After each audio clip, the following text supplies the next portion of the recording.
장관님, 열흘 전에 사립학교법 시행령 개정하셨죠? 아, 예, 예. 예, 어떤 내용이고 어떻게 시정을 왜 했는지 설명해 주십시오. 예, 사립학교 시행령상에 지나친 규제 부분이 있었습니다. 그래서 사립학교 시행령 개정으로 제9조 7회 제5항입니다. 정상화 심의 기준이라고 있는데요. 이게 지나치게 사학의 자율성을 제한한다 하는 그런 부분이 있어서 삭제한 걸로 알고 있습니다. 장관님은 교육계에 지금 얼마나 계셨죠? 제가 뭐 한 30년 이상 계속. 3년 이상.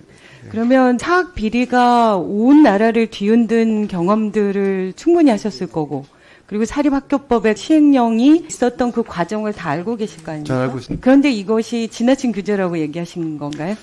언제부터 개정을 하려고 했고 어떤 절차를 거쳤는지 네. 말씀해 주세요.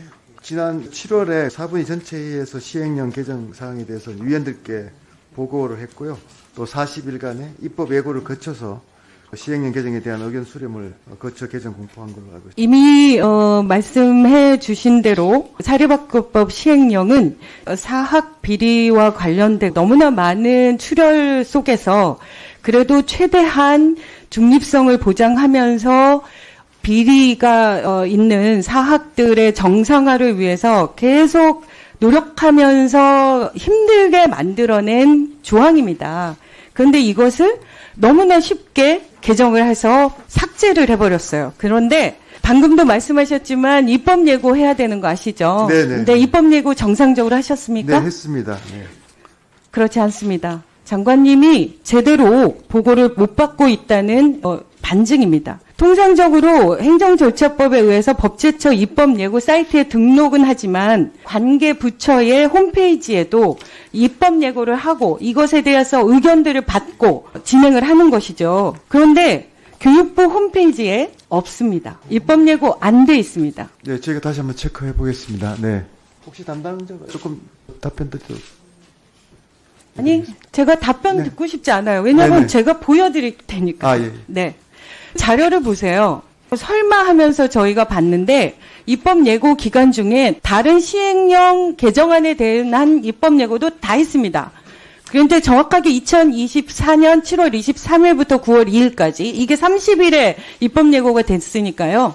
근데 교육부 입법 예고에는 없습니다. 뭐라고 설명하실 겁니까? 예, 모르십니까? 잠깐, 장관님 모르십니까? 뭐라고 저희 설명하실 거예요? 답변하게 드리겠습니다. 네, 평생지구교육정책관 최창익입니다. 의원님이 방금 말씀하신 홈페이지 게재 건은 저도 어제 직접 확인해 봤고요. 제가 확인해 본 바로는 홈페이지 게재하고 보도자료 발표 등은 법령상 재량사항으로 알고 있습니다. 그래서 실무진들이 홈페이지 게재는 안 한 걸로 얘기 들었습니다. 그렇죠. 재량을 흠뻑 활용하신 거예요. 왜냐? 논쟁이 엄청 될 거거든요. 반대 의견이 엄청 올 거거든요. 그러니까 다른 시행령은 다 입법 예고를 하고 이것만 쏙 뺐어요. 본인이 그렇게 말씀하시네요. 들어가십시오. 어떻게 이렇게 하실 수 있습니까? 말씀 들으신 대로 입법 예고 절차는 충분히 저희들이 지켰는데 아마 단 한 개정안도 입법 예고를 하지 않은 예가 없어요. 아니, 예가 있으면 저한테 갖고 오세요. 재량을 발휘해서 개정안을 입법 예고하지 않은 다른 사례를 가져오시면 됩니다. 그리고 다음에 이 부분을 또 말씀드리도록 하겠습니다. 여기에 개정 사유가 너무 기가 막힙니다. 사실은 이 법안들이 개정되는 과정 속에서는 학생들의 수업권을 보장하기 위해서 전문성 그리고 사학의 자율성과 균형을 맞추기 위한 최소한의 기준이었어요. 그나마 최소한의. 그런데 이거를 과한 규제라고 교육부 장관님이 없앤 거예요. 그런데 심지어 그 개정 이후에도 그렇게 써 있어요. 지금 삭제하신 그 내용은 어떤 거냐면 분쟁조정위원회에서 사학 비리가 있는 재단의 임시이사들을 들여보내서 정상화를 위해서 노력하고 그게 제대로 되면 정이사를 선임하는 과정 속에서 예전에 재단에 관련된 이사들의 의견을 반영시키도록 법제화하면서 한편으로는 재단 이사들이 엄청난 비리로 취소된 적이 있거나 이러면 그 부분들에 대해서 추천권을 제한하는 조항이에요. 그런데 그거를 과한 규제라니 이게 말이 됩니까? 예전에 상지대에서 어떻게 하셨어요? 정대화 의원님. 상지대 때 비리가 있는 이사들이 자기의 수하들이든 가족이든 다 이사로 들여보내가지고 다시 또 반복되고 이랬기 때문에 이런 제한 규정 둔 거죠. 네, 그런 일이 있었고 위원님 말씀하신 것처럼 사학 비리가 있어서 임원 취임 승인 취소되거나 파면되거나 해임되거나 학교 운영에 중대한 장애를 끼친 사람에 한해서 추천권의 절반 이하로 하게 돼 있고 그렇지 않은 경우에는 과거 이사들에게 과반수를 주도록 법에 명시되어 있습니다. 그래서 당사자였던 제가 봐도 그것은 규제가 아니고 무조건 물러난 사람들은 과반수를 주게 돼 있습니다. 그런데 지금 말씀하신 4가지 비리가 있는 사례에 대해서는 추천권을 주되 그 추천권의 절반 이하만 주도록 하고 있습니다. 근데 참 절묘한 타이밍입니다. 혹시 정대화 의원님 충암학원에 대한 전체적인 사례를 좀 아시면 설명 좀 해주세요. 네, 몇 년 전에 급식 비리로 문제가 되었는데 급식 비리가 부각되는 과정에서 운영에 엄청난 문제가 생겼는데요. 어느 정도였느냐면은 학교 학생들이 학교 출입을 못할 정도로 시설이 엉망이라는 게 교육청 감사 결과 드러나가지고 사분위를 거쳐서 임시이사가 파견되었고요. 임시이사가 정이사가 되는 과정에서 구제단이 소송을 걸었는데 최근 고등법원 항소심에서 그 정이사 측이 학교 측이 승소하는 판결이 있었는데요.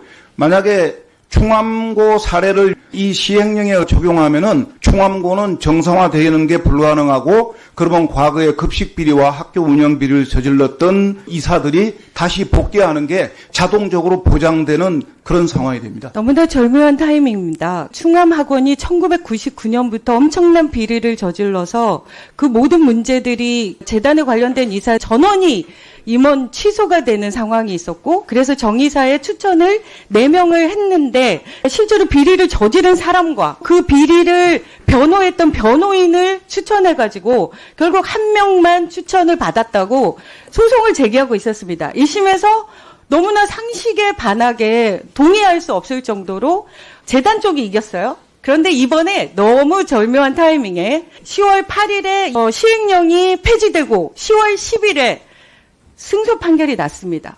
그러면 어떻게 되는 거죠? 패소하면 안 되는데 그것을 가장 쉽게 할 수 있는 해결 방법은 시행령을 폐지하는 것이죠. 소송이 졌는데 그 소송에 이기는 결과를 주는 시행령 폐지가 3일 전에 이루어졌어요. 네, 의원님 뭐 변경을 할 때 특정한 사례를 중심으로 이렇게 그걸 뭐 봐주기 위해서 하고 그걸 봐주기 위해서 하신 거예요. 왜냐하면 한 사례가 없고요. 그러진 사례가 않습니다. 없습니다. 뭐 사례가 없어요. 충암고등학교는 이걸로 인해서 이걸로 소송의 효력을 고스란히 받는 겁니다. 네, 교육부의 정책이 특정 사학을 옹호하기 위해서 하질 않습니다. 네. 반성하세요. 특정 사학을 옹호하기 위해서 결코 그렇게 정책을 바꾸지 않는다는 말씀을 드리겠습니다. 근데 참 공교롭다는 생각이 듭니다. 네, 장관님 아까 네네, 말씀드렸지만 지금 사학비리에 관한 청문회까지 논의가 되고 있는 상황입니다. 예, 예. 그런데 교육부는 거꾸로 가고 있어요. 개학 중에 개학입니다. 그동안 엄청난 출혈과 고통 속에서 집단 지성으로 그래도 사학재단 비리를 정상화시키기 위해서 방어벽을 친 최소한의 조치를 지금 폐지시키신 거예요. 근데 현 대통령과 이상민 행안부 장관, 김용원 국방부 장관 등 각각의 주요한 역할을 맡고 있는 충암학원이 1999년부터 엄청난 비리를 저질렀어요. 여기 보시면 과거에 99년부터 2008년에는 세상에 얼마나 심하면 700명이 다니는 건물에 화장실 한 개밖에 없어서 학부모하고 선생님들이 요강을 들고 똥쌀 권리 달라고 이렇게 외치고요. 2015년에는 급식비를 횡령해가지고 급식을 제대로 못 받아가지고 애들한테 돈 없으면 나가 이런 막말을 해서 전국적으로 분노를 샀습니다. 그럼에도 불구하고 채용 비리는 끝간 데가 없어요. 본인의 부인, 딸, 사위, 친척 그리고 뭐 비리를 저지른 직원 상상을 할 수 없는 비리를 저질러서 이것이 지금 10년째 논쟁이 돼가지고 겨우 임시이사를 통해서 정상화 과정을 거치고 처절하게 노력해가지고 만든 겁니다. 근데 지금 충암학원이 정상이사를 선임한 것에 대한 취소 처분 소송을 제기했고요. 1심에서 구제단의 손을 들어줬는데 다행히 2심에서 지금 폐지한 그 규정을 중요하게 다루면서 승소 판결을 내려주셨어요. 감사하게도. 자, 과거의 비리랑 비교해보면요. 온갖 급식 비리에 너무너무 형편없는 낡은 그 건물들에 오죽하면 올해 그 급식실하고 그 체육관을 짓는데 거기에 교육감님까지 가셔서 이걸 축하하고 온 그 학교에서 축제처럼 했습니다. 학생들의 수업권이 철저히 배제된 이 전형적인 사례인데 이 사례가 항소심에서 지고 있고 항소심에 중요하게 질 수 있게 만들어준 조항을 정확하게 10월 11일 판결이 나기 이틀 전에 교육부 장관님 손으로 폐지시킨 거예요.